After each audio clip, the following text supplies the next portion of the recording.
नमस्कार, मी पंजाब डक आणि आजपासून परत शेतकऱ्यासाठी अंदाज देणार आहे। तर सर्वप्रथम राज्यातल्या शेतकऱ्याला सांगू इच्छितो की सुरुवातीला काय करू, विदर्भ आणि मराठवाड्यातल्या शेतकऱ्याला सांगू इच्छितो की विदर्भ 6 5 11 जिल्हे आणि मराठवाड्यात पाऊस राहणार आहे, म्हणून विदर्भ आणि मराठवाड्यातल्या शेतकऱ्यांनी खास करून हे अंदाज लक्षात द्यायचा। त्याच्यानंतर काय होणार आहे, 4 तारखेला पाऊस उत्तर महाराष्ट्राकडे जाणार, म्हणजे 4 तारखेला जळगाव जिल्हा, धुळे जिल्हा, नंदुरबार जिल्हा, नाशिक जिल्हा, या अहिल्यानगर ह्या भागाकडे काय होणार आहे, 4 5 6च्या दरम्यान पाऊस जाणार आहे, म्हणून 4 5 6ला तिकडल्या भागात पाऊस पडणार आहे, म्हणून हा अंदाज लक्षात द्यायचा। तर मग त्याच्यानंतर मग इकडे कशी पाऊस कधी उघडणार आहे, तर शेतकऱ्याला सांगू इच्छितो की 4 तारखेला विदर्भ मराठवाड्यातला पावसाचा जोर कमी होणार आहे, मग ठिकठिकाणी सूर्यदर्शन होणार आहे, म्हणून हा अंदाज लक्षात द्यायचा। पण कसं असतं, सूर्यदर्शन झाल्याच्या नंतर देखील ना स्थानिक वातावरण तयार होऊन काय होतो, पाऊस पडतो, म्हणून हा अंदाज सर्व शेतकऱ्यांनी लक्षात घ्यायचा। 4 तारखेपासून तुम्ही काय करता, मग मराठवाडा आणि विदर्भातल्या शेतकऱ्यांनी 4 तारखेपासून ते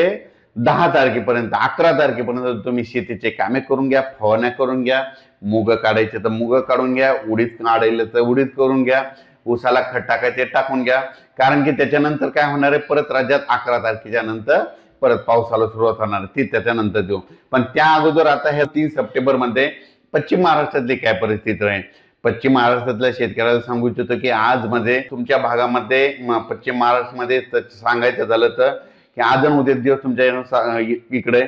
सरी येतील, म्हणून हा अंदाज लक्षात द्यायचा। तुमच्या इकडे मात्र 4 तारखेपासून चांगलं सूर्यदर्शन होणार आहे, 4 तारखेपासून तर 12 तारखेपर्यंत तुम्हाला हवामान कोरडं राहणार आहे, म्हणून पश्चिम महाराष्ट्र, सातारा, सांगली, सोलापूर, कोल्हापूर, पुणे, अहिल्यानगर या जिल्ह्यातल्या शेतकऱ्यांनी हा अंदाज लक्षात द्यायचा। त्याच्यानंतर आता आपण उत्तर महाराष्ट्राकडे वळू। उत्तर महाराष्ट्रामध्ये जळगाव जिल्हा झालं, नंदुरबार जिल्हा झालं,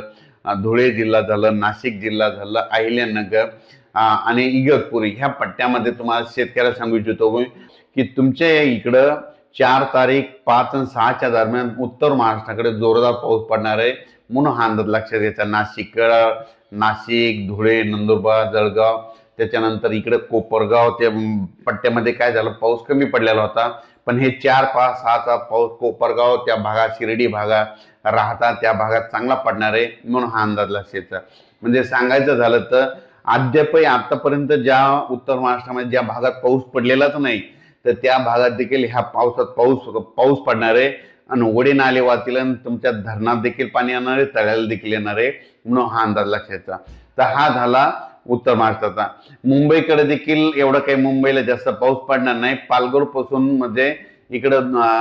गुजरातकडे म्हणजे सुरतकडे तिकडेच जास्त पाऊस पडणार आहे, मुंबईला जास्त काही पाऊस येणार नाही, फक्त सरी येते। मात्र 4 5 6च्या दरम्यान म्हणजे 5 आणि 6 तारखेला मात्र मुंबईला देखील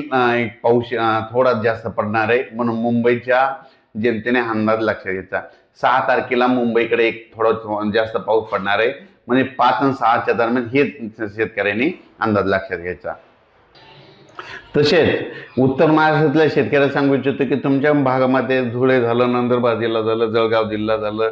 नाशिक जिल्हा झालं, येवला झालं, कोपरगाव झालं, म्हणजे या शिर्डीच्या परिसरामध्ये काय झालं, बरेच शेतकऱ्याचे मला फोन आले, मी आल्याच्या नंतर त्यांचं म्हणणं की काही भागामध्ये म्हणजे 10 20 गावं सुटलेले, तर त्यांना एक सांगू इच्छितो की म्हणजे 5 6 आणि 7चा जे पाऊस पडणार आहे ते उत्तर महाराष्ट्राकडे खूप पडणार आहे, त्याच्यामुळे त्या पावसामध्ये तुमच्या इकडे जरी मुसळधार पाऊस पडणार आहे, काही ठिकाणी अतिमुसळधार पडणार आहे, त्याच्यामध्ये तुमच्या धरणाला पाणी येईल, तळ्यामध्ये देखील पडणार आहे, म्हणून हे अंदाज लक्षात घ्यायचा।